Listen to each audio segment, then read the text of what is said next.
What struck me is the playing of not your traditional instrument, which is the bass, which has great lines and you do great things in the song, but Thanks. the acoustic guitar playing Oh yeah. is really good, especially in that bridge. Is that You're talking something? about Animal's Yard? Yeah. Yeah. Is that something that you have to practice? Is that something that you've worked on for years? Like I can't imagine you Yeah.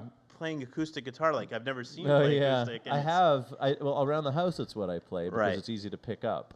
I want to get like I have acoustic guitar basses that I leave scattered around, but they're still bigger and want to get a tiny one. But yeah, so I've played guitar for longer than bass and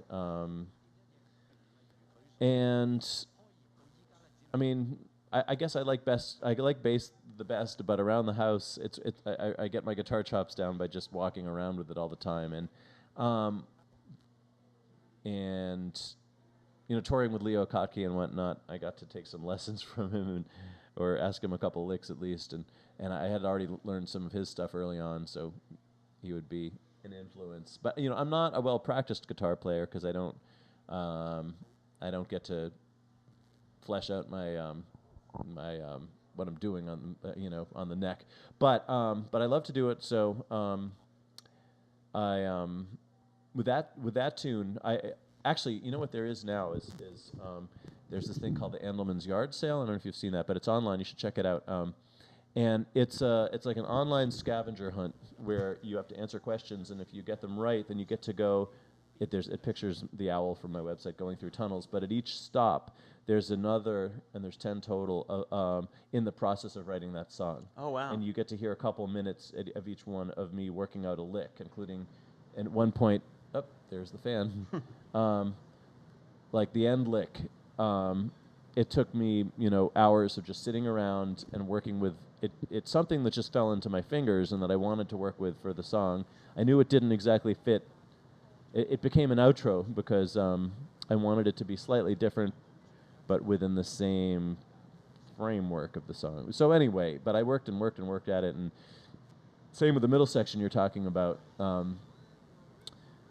I wanted to incorporate some more stuff that would sound sort of like it's not varying because we're in the same key, and it's not that much of a departure. It's not like a fugue or anything, but where it goes to some different places and different moods temporarily, and I had been toying around with stuff, and it was just a matter of fitting in what I had toyed around with and making it work in the arrangement. And so yeah, that's really fun for me to get to do that.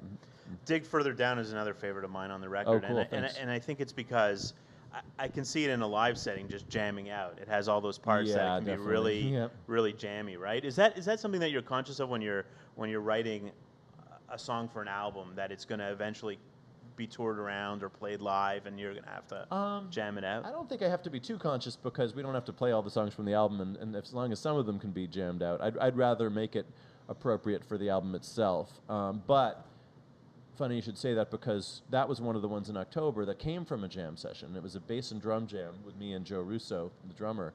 And so it had that kind of cool Latin-y groove to it, but we wanted to make it rock and not Latin-y, so we put the distorted guitars and Right. kind of rock chord progression, and so yeah, I really like the way that one came together, but it stemmed from that jam session and probably different parts of the jam session where we take this part and say, well, this could be a chorus and this could be a verse, and then we look at what we have. And we meaning Jared and I, because Jared Slomoff and I work together a lot.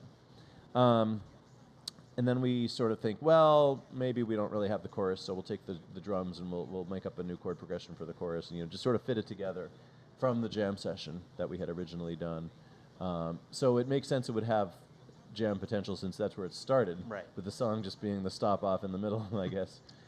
Yeah. You've collaborated with so many people, not just on this record, but throughout your career. Are there any holdouts that you've either never played with or never recorded with that you'd really like to work with? There's probably a lot, I've got my wish list, and some are more likely than others. I mean, I'd like to play with Etta James, but she has her band of her sons are in her band or Right. something. And let's see.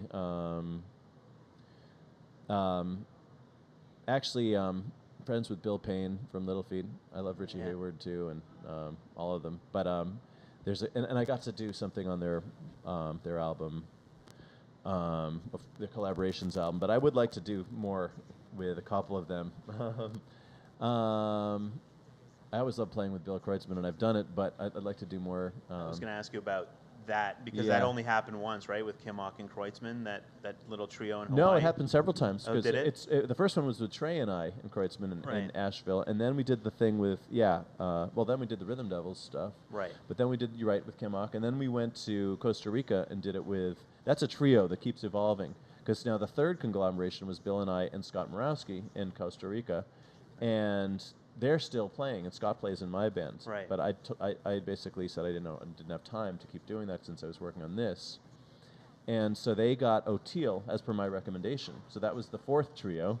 And then O'Teal left for a while, and they got Hutch Hutchinson, who's Bonnie Raitt's bass player. Oh. So that was the fifth. And they're still evolving. Yeah.